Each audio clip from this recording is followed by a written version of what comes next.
Captain Lisa Monroe stood on the bridge of the horizon's edge, watching the dark planet rotate slowly on her main display. 7 looked peaceful from orbit, a blue and green sphere wrapped in white clouds. But Lisa knew better.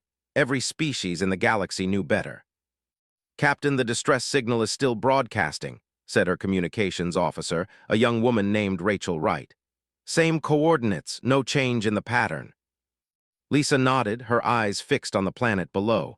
3 days ago, they had picked up the automated emergency beacon. The signal identified itself as coming from a research vessel, the Morning Star. According to the data, the ship had crashed during a survey mission. 3 crew members were still alive, they're weak but steady. The problem was simple. The Morning Star had gone down on 7, and 7 was a death sentence. "Pull up the planetary file," Lisa ordered. The main screen changed, showing rows of data that made even experienced spacers nervous. Gravity at 3.2 times galactic standard. Atmospheric composition: 70% nitrogen, 25% oxygen, 3% sulfuric compounds, 2% various toxins. Surface temperature ranging from -40 to +60 degrees Celsius. Atmospheric pressure at twice standard. And the wildlife classification simply read, extreme hazard all levels. The Galactic Council had given 7 a Class 15 rating. That was the highest danger classification in existence. Most worlds topped out at Class 8 or 9. Anything above Class 10 was considered impossible to colonize. Class 15 was a world where even landing was considered suicide. "Dr. Grant, what's your assessment?" Lisa asked. Peter Grant looked up from his science station. They had been studying the planet data for hours, his face showing a mixture of concern and poorly hidden excitement.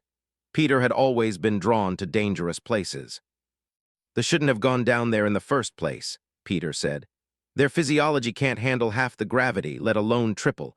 If they survived the crash, they won't survive long on the surface. The atmosphere alone would poison them in a few hours without proper protection." "But they're still alive," Lisa said. "For now, their emergency shelter must be intact. But Captain, we need to understand what we're dealing with. The last expedition that tried to land on 7 was 40 years ago. They sent a military team, 12 of their best soldiers. None of them made it back to their ship." Lisa turned to her security officer. Commander Jake was checking weapon systems, his jaw set in a hard line. Jake was cautious by nature, always calculating risks. But he was also loyal, and he understood what a distress call meant. "Jake, can we do this?" Lisa asked directly. Jake met her eyes. "Honestly, I don't know. Our suits are rated for high-gravity environments, and we've got atmospheric filters that can handle most toxins. The weapons should work. But Captain, this is a Class 15 world. There's a reason the Council quarantined it." "The Council," Lisa said quietly. "Speaking of which, incoming transmission." Rachel put it through. The face of Council Observer appeared on screen. The official looked displeased, his 3 eyes blinking in sequence, a sign of agitation in his species.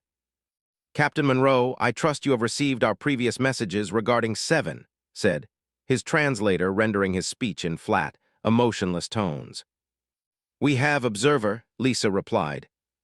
"Then you understand that approach to this world is forbidden under Council Regulation 447. B. The quarantine zone extends to 5 planetary radii. You are currently at 3 radii and closing." "We're responding to a distress call," Lisa said. "There are survivors down there." "The vessel violated quarantine protocols. Their fate, while unfortunate, does not justify additional violations. You must withdraw immediately." Lisa felt her crew watching her. This was the moment.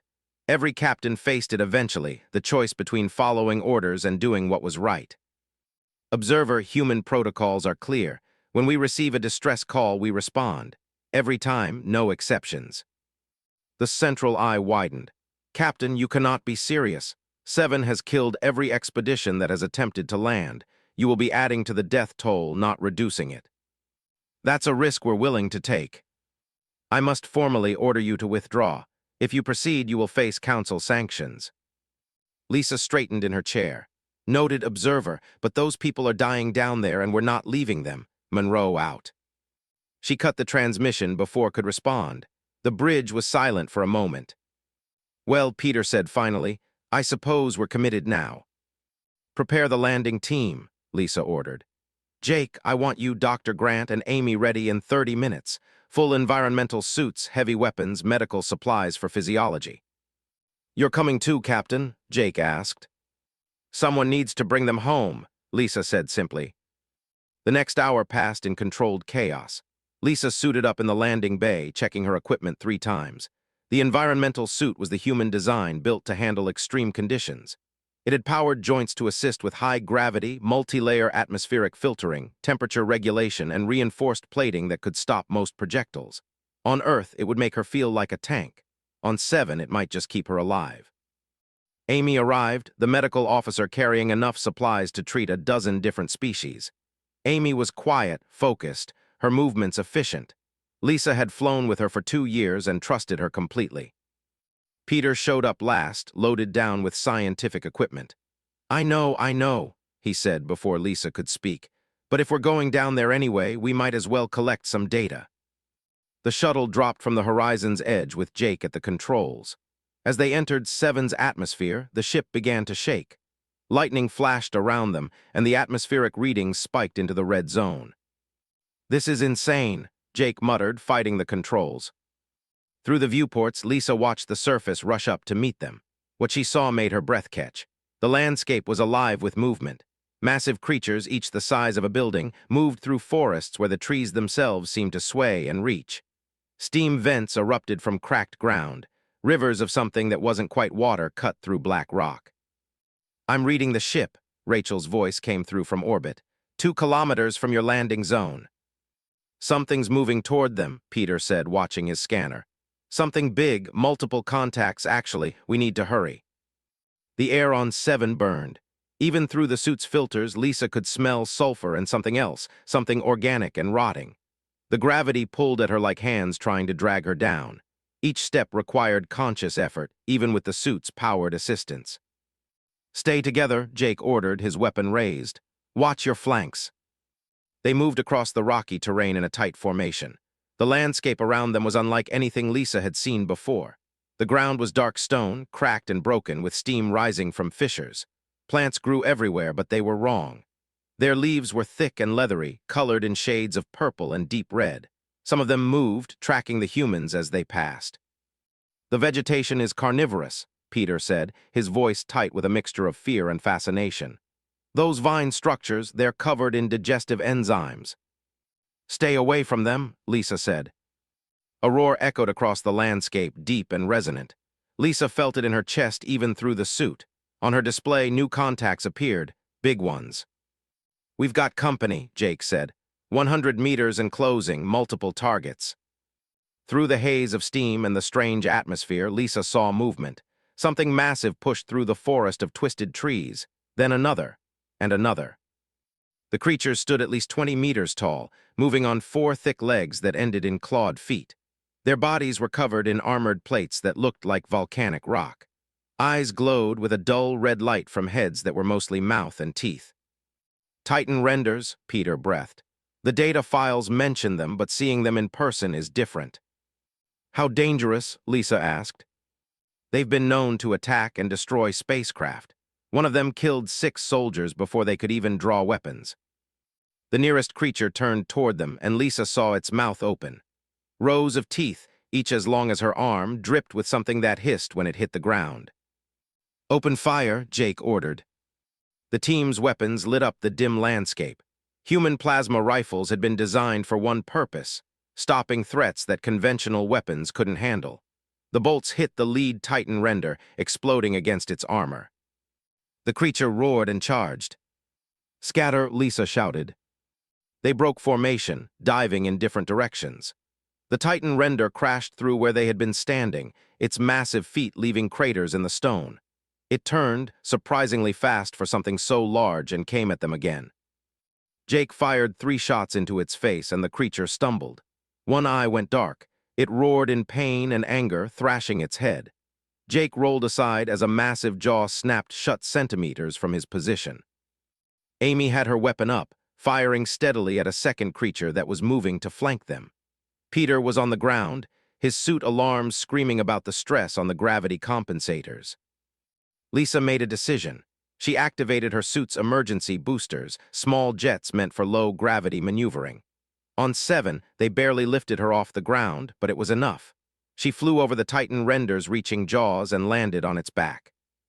The creature bucked and twisted, trying to throw her off. Lisa held on with one hand and pressed her plasma rifle against a gap in its armor with the other. She fired repeatedly, pumping bolt after bolt into its body. The creature's roar became a scream. It collapsed, hitting the ground so hard that Lisa was thrown clear. She landed badly, her suit's displays flashing warnings. But the Titan render was down, dark smoke rising from the wound. The other creatures paused, watching their fallen companion. Then, slowly, they backed away. Within minutes, they had disappeared back into the strange forest. "Everyone okay?" Lisa asked, getting to her feet. "Suit integrity at 70%, Peter said, "but I'm alive." "Same," Amy confirmed. Jake walked over to the dead Titan render, studying it. "We just killed something that destroyed a military squad. How is that possible?"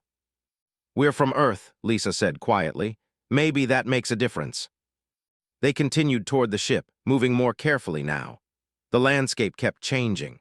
They crossed areas where the ground was hot enough to glow, stepped over cracks that breathed noxious gases, and avoided pools of liquid that dissolved anything they touched. "The crash site is just ahead," Peter said. The ship lay broken across a valley floor. The Morning Star had been a sleek research vessel once. Now it was a wreck, its hull torn open, one wing completely missing, but part of it was intact and Lisa could see lights inside. They approached carefully, scanning for threats. Jake went first, his weapon ready. He knocked on the hull with a powered fist. "Vessel Morning Star, this is a human rescue team. Can you hear us?" For a moment, nothing. Then a voice, weak and crackling. "Human, that's impossible. This is 7, nothing survives here." "Well, we're here," Jake said, "and we're getting you out. Open up." The emergency hatch cycled open with a hiss of escaping atmosphere. Inside, 3 huddled in the dim light. They were small, slender beings with pale blue skin and large eyes. They looked terrified. The largest one, wearing research insignia, stared at the humans. "You're actually here. You came down to the surface." "That's right," Lisa said, removing her helmet briefly. They needed to see her face to understand this was real. "I'm Captain Lisa Monroe. We received your distress signal." "I am senior researcher," they said. His voice was thin, shaking. "We have been here for 6 days. We thought we would die here. The council said no one was coming." "The council doesn't speak for humans," Lisa said. "Can you walk?" "The gravity," said. "We can barely move. It's crushing us." Amy stepped forward with her medical kit. "Let me help. I've got gravity compensators we can attach to your suits." While Amy worked on Peter examined the crashed ship. "Captain, we have a problem. The landing zone is 15 kilometers from here and the sun is setting." Lisa checked her suit's chronometer. He was right. On 7, night lasted 18 hours and the temperature would drop to minus 40 degrees. "We can't make it back to the shuttle before dark," Jake said. "And we can't stay here. This wreck won't provide adequate shelter." "There are cave systems nearby," Peter said, studying his geological scanner. "Natural formations, some of them might be defensible." Lisa looked at They were weak, barely able to stand even with Amy's help. Carrying them 15 kilometers in this gravity, in the dark, through territory filled with predators, was impossible. "We find shelter," Lisa decided. "Wait out the night, head for the shuttle at first light." "Captain," said, his voice filled with fear. "You do not understand what happens here at night. The creatures that emerge when the sun sets make the Titan renders look harmless." "Then we better find a good cave," Jake said grimly. They helped out of the wreck, supporting their weight. Even with the gravity compensators, the aliens could barely walk. Lisa found herself carrying one of the younger researchers, a female named, on her back. The weight was enormous, but the suit's servos handled it. Peter found a cave entrance half a kilometer away, a dark opening in a cliff face. Jake went in first, his weapon's light cutting through the darkness. The cave was deep with multiple chambers. It smelled of minerals and something else, something alive. "No current inhabitants," Jake reported, "but something's been here recently." They set up in the deepest chamber, sealing the entrance with rocks and debris. Amy distributed rations and water. They stared at the food the humans offered. "You can eat this," asked, "here in this atmosphere." "We're using our suit systems," Lisa explained. "But yes, basically." Incredible, the whispered. As darkness fell outside, the temperature began to drop. Lisa could hear things moving in the night, massive bodies brushing against stone, claws scraping on rock. Calls and roars echoed across the landscape, sounds that spoke of hunger and hunting. Jake took the first watch, positioned near the cave entrance. Peter sat with, showing him data on Earth. The eyes grew wider with each piece of information. Your world is rated Class 12, said. That cannot be correct. Surely it is an error. It's real, Peter said. Earth is harsh, always has been, made us tough, I guess. Amy tended to the injured, her movements gentle and professional. Lisa watched her crew and felt a surge of pride. They had walked on a Class 15, fought monsters that had killed trained soldiers, and rescued survivors that everyone else had given up for dead. Outside, something roared. The sound was so loud that rocks fell from the cave ceiling. J. Ambassador Henry Cross stood before the Galactic Council, trying to ignore the fact that every eye in the chamber was fixed on him with a mixture of disbelief and concern. The council chamber was vast, a curved amphitheater where representatives from 47 species gathered to debate the future of galactic civilization. Today, they were all talking about one thing: humans. Ambassador Cross, council speaker Han said, her voice echoing through the chamber. The elderly had led the council for 20 years, and she was not pleased. Your people have violated a direct quarantine order. Captain Monroe was explicitly told to withdraw from 7. She ignored that order. With respect, Speaker, Henry replied calmly, Captain Monroe followed human protocols. We have a saying, no one gets left behind. When we receive a distress call, we respond. Even when responding means certain death. This came from General, the military representative. They were a warrior species, proud and aggressive, and looked genuinely confused. We sent our finest soldiers to 7. None returned. How do humans expect to succeed where warriors failed? Henry pulled up a display showing real-time footage from the horizon's edge. The images were grainy but clear enough. Lisa Monroe and her team fighting Titan renders. Humans walking through toxic atmosphere. Jake carrying it to safety. The council chamber fell silent. This is impossible, whispered representative of the. They are moving in triple gravity as if it merely inconveniences them. And that atmosphere, added scholar from the delegation. The sulfuric content alone should be lethal. How are they breathing? Because humans are from Earth, Henry said simply, and Earth is not what you thought it was. He changed the display, showing Earth's actual environmental data. The numbers appeared one by one, and Henry watched the council members' reactions shift from confusion to shock. Gravity 1.1 standard. Atmospheric oxygen 21% higher than most species could tolerate for extended periods. Tectonic activity extreme, weather systems violent and unpredictable. Native megafauna present and aggressive. Microbial threat level high. Radiation from star significant. Earth is classified as Class 12, Henry said, letting that sink in. For perspective, the is Class 4, the is Class 3. Most council species evolved on worlds rated Class 5 or below. This must be an error in the database, Han said, but her voice lacked conviction. It's not an error, Henry replied. We just never made a point of it. Humans thought Class 12 was normal. We had nothing to compare it to until we joined the galactic community. General stood, his massive frame towering over most of the chamber. You are saying humans are, that you evolved in conditions that would kill most species. That's exactly what I'm saying. The chamber erupted in noise. Representatives shouted questions, argued with each other, demanded explanations. Henry waited patiently for order to return. Meanwhile, across the galaxy, the news was spreading. Galactic media networks had somehow obtained footage of the rescue mission. Every species watched as humans walked on 7, fought its monsters, and carried survivors to safety. On sat in his laboratory, studying the footage frame by frame. His colleagues stood around him, equally mesmerized. Look at their movement patterns, On said. They are not struggling with the gravity. They are adapting to it within minutes. That should not be possible. What are they made of? Asked his assistant. On pulled up comparative anatomy files. Their bones are dense, their muscles highly developed. Their cardiovascular system is remarkably efficient. It is as if they were designed to survive in hostile conditions. Because they were, said another researcher. Not designed, evolved, natural selection.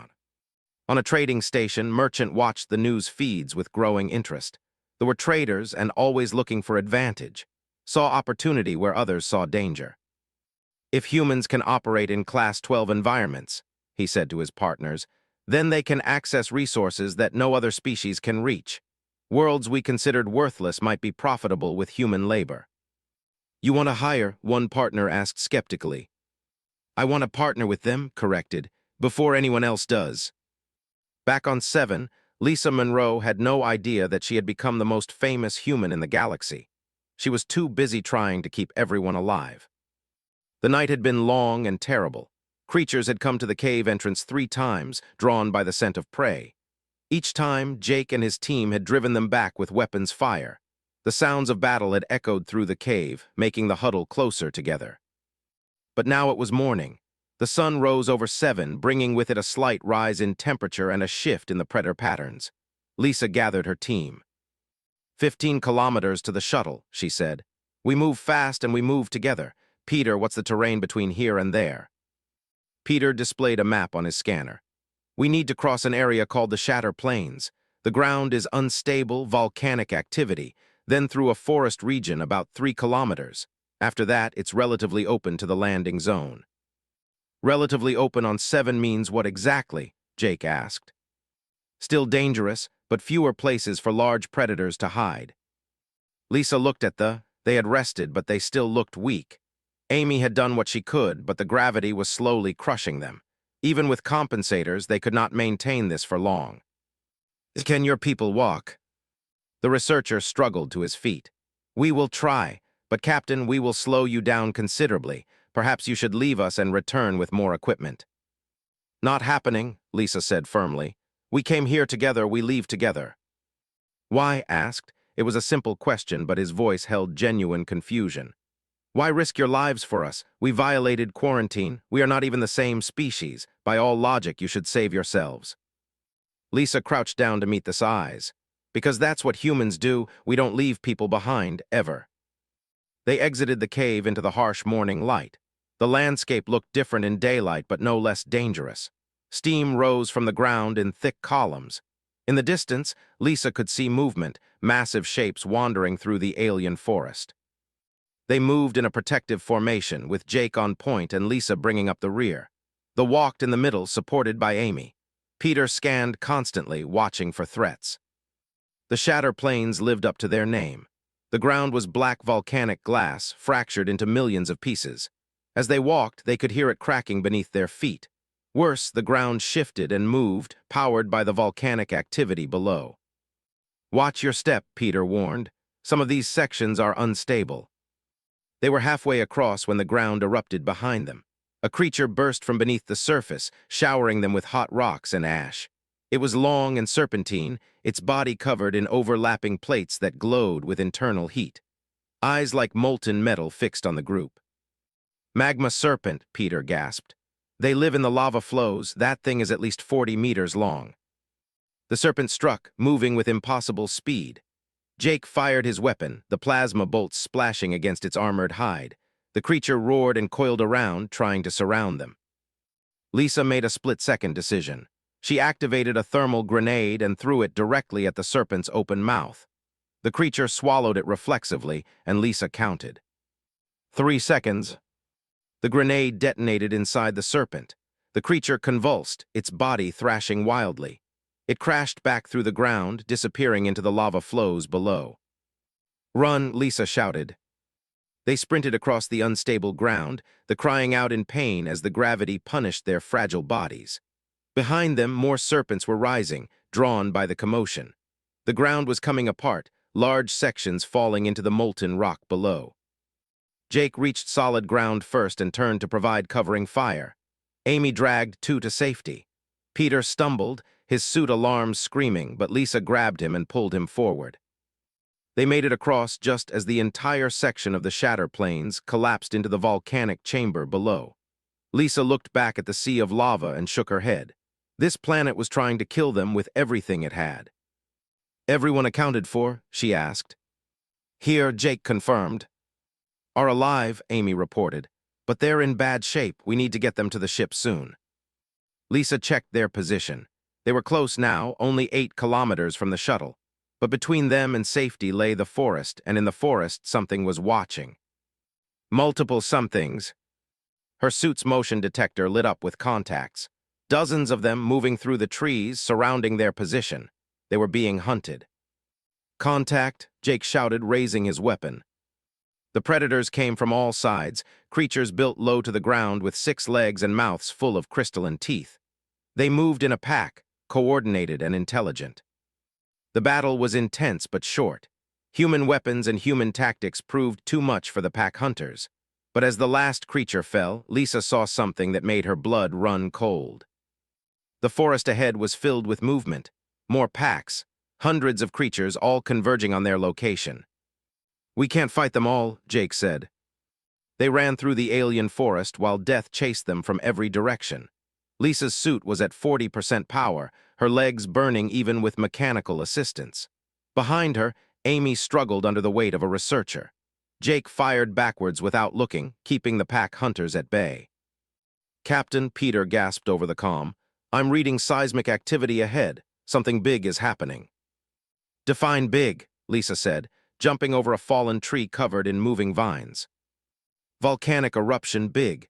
The mountain ahead is becoming active. It's going to blow in the next few hours." Lisa checked her map display. The mountain Peter mentioned stood directly between them and the shuttle. A massive volcano, supposedly dormant for centuries. Of course it was waking up now. "Can we go around?"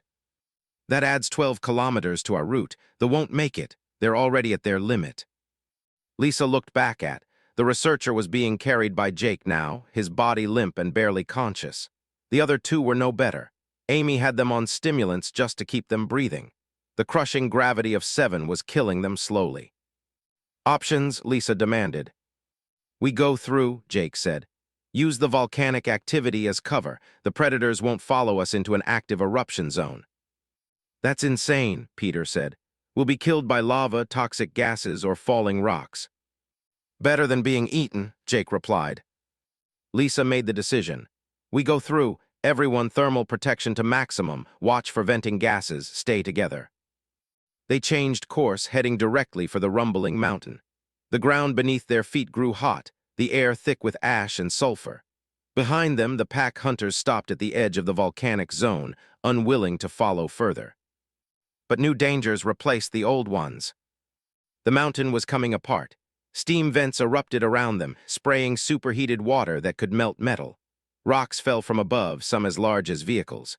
The ground cracked and split, revealing rivers of molten stone. Peter fell into a fissure, his scream cutting off as he dropped. Lisa dove after him without thinking, her hand catching his wrist. She hung there, suspended over a river of lava, Peter's weight pulling her down. The heat was incredible even through her suit.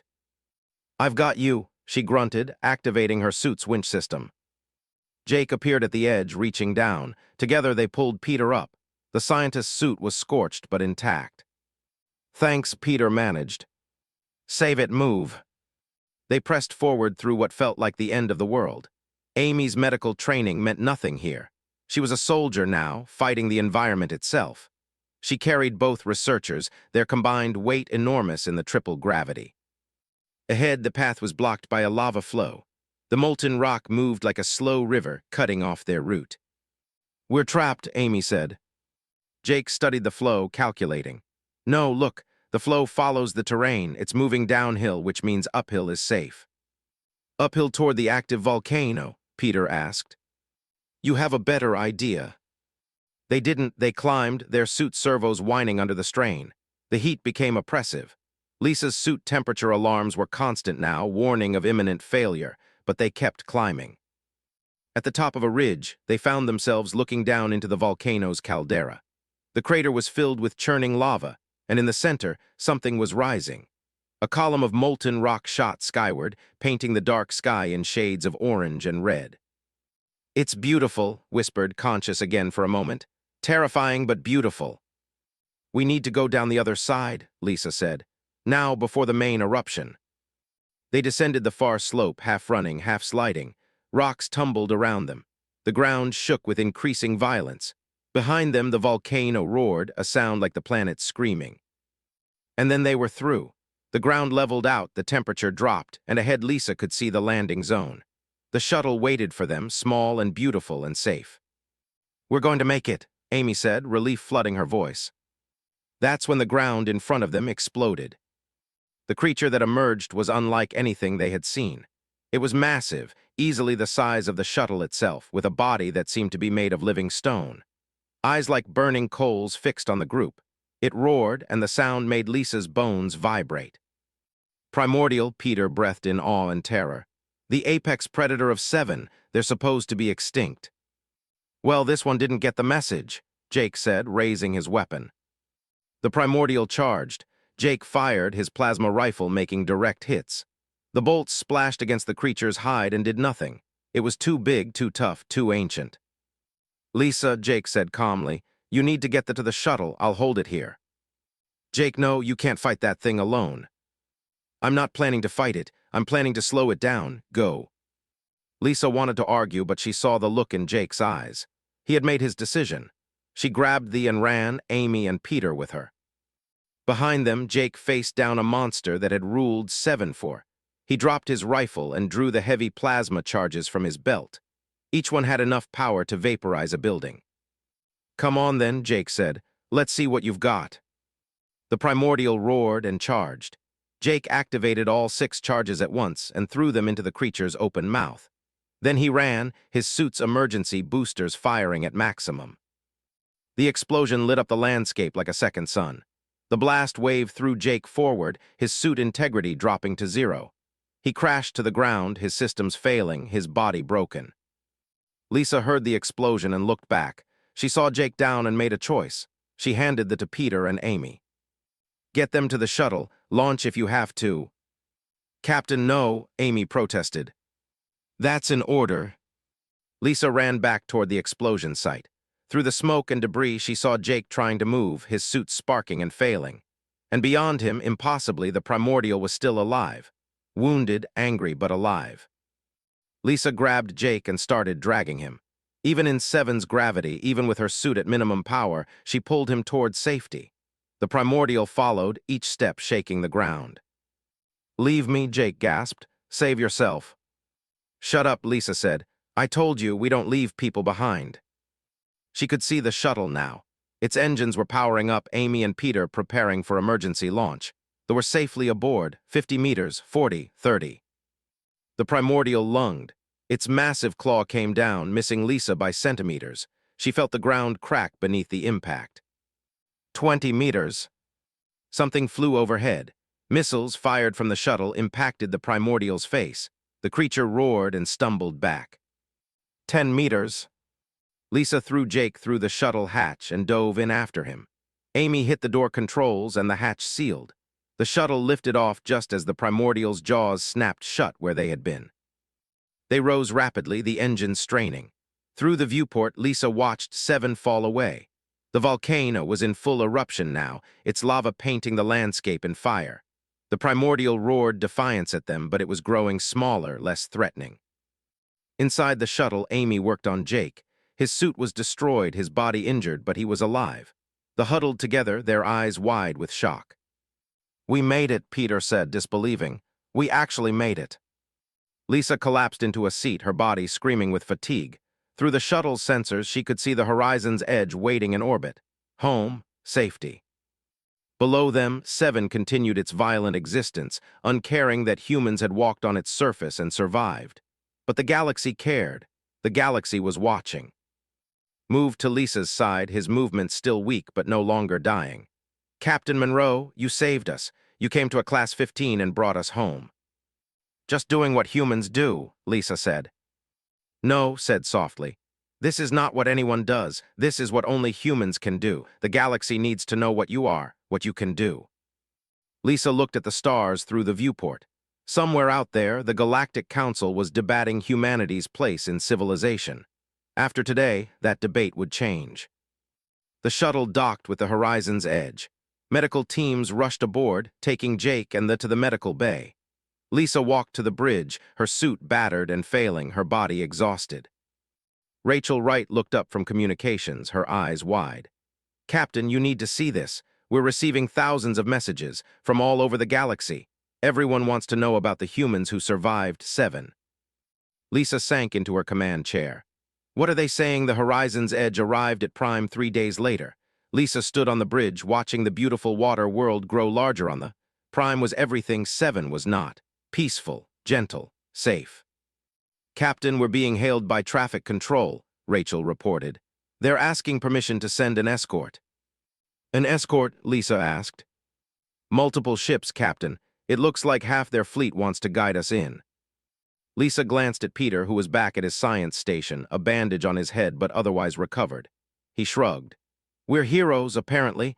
Galactic media has been running the story non-stop.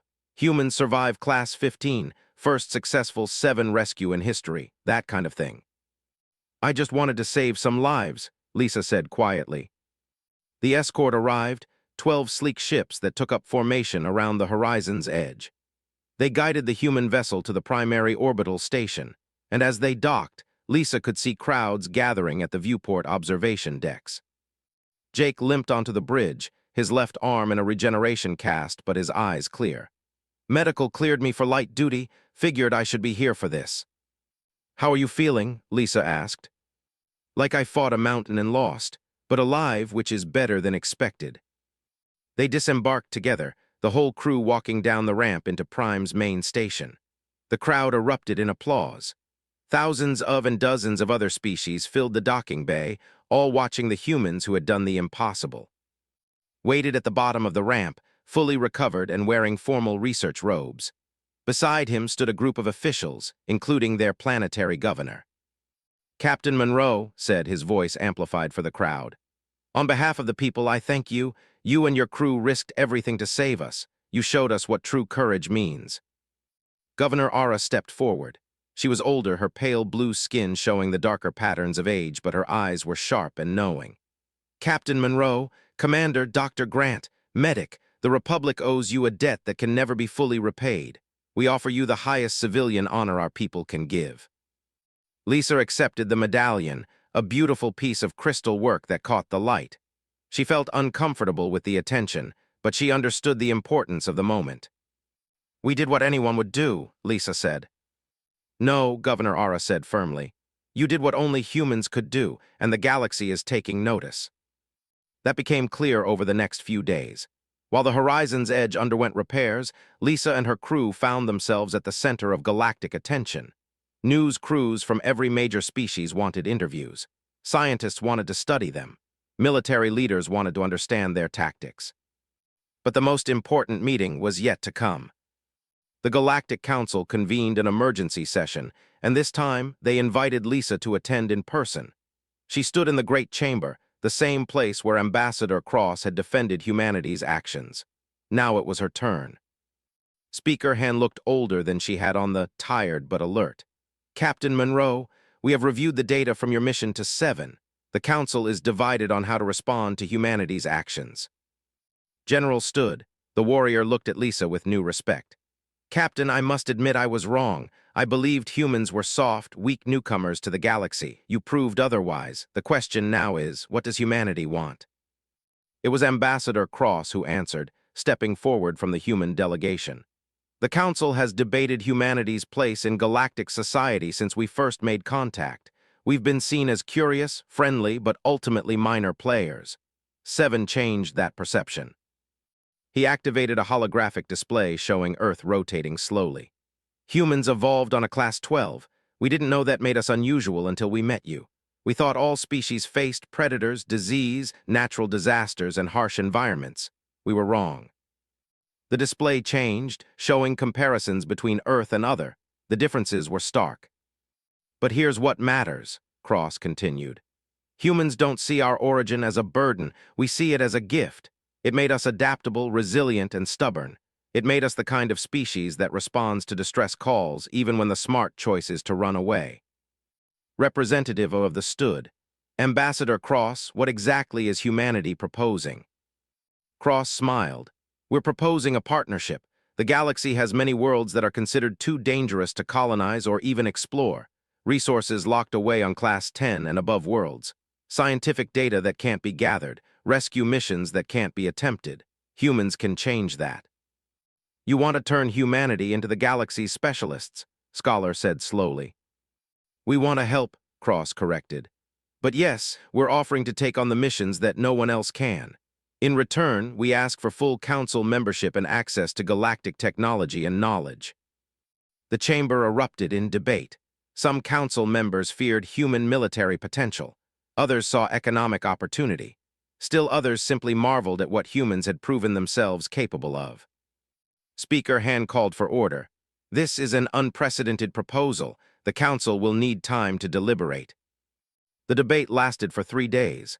Lisa spent that time on Prime, watching the news feeds and trying to understand what she had started.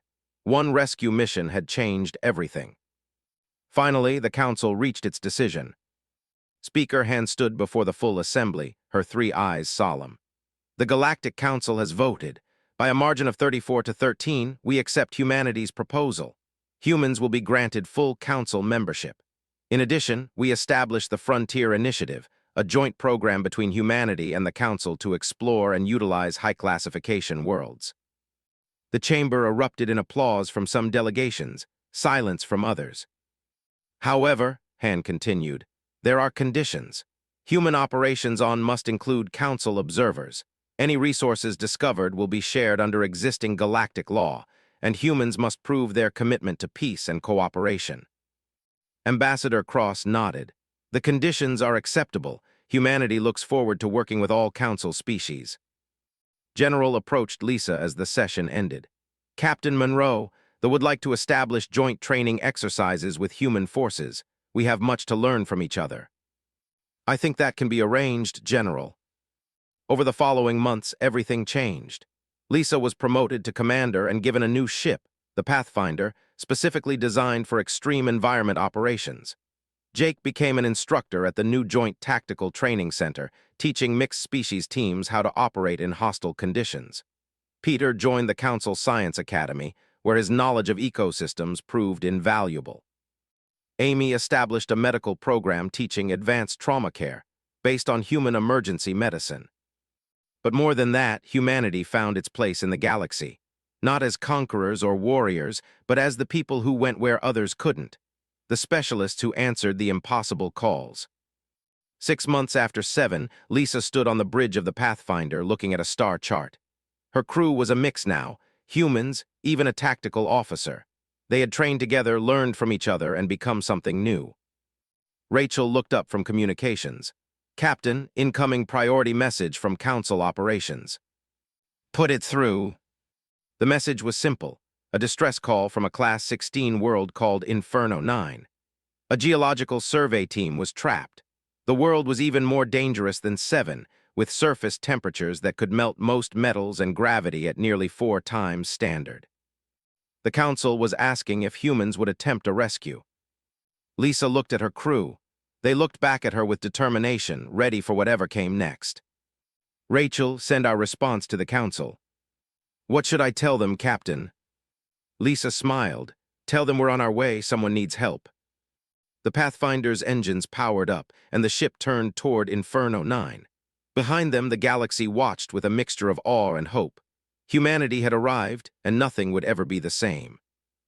On Earth, billions of humans looked up at the stars and felt pride. They had always known they were tough, stubborn, and hard to kill. Now the galaxy knew it too. Humans were, and they had found their purpose among the stars. Not as conquerors, but as rescuers. Not as warriors, but as the people who refused to give up. Not as rulers, but as partners who could go where others feared to tread. In the Galactic Council chambers, a new statue was erected.